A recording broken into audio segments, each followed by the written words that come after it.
আজ ১০ জুলাই এইখানে ঘুমিয়ে আছেন আমার মা জননী।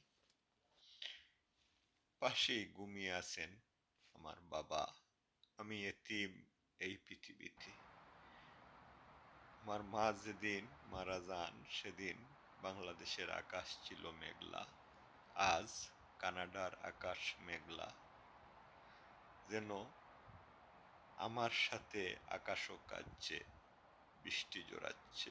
আমার চোখ দিয়ে কষ্টের বৃষ্টি ঝরছে, কষ্টের কান্না ঝরছে। আমার মা বাবার জন্য একটু দোয়া করবেন আপনারা।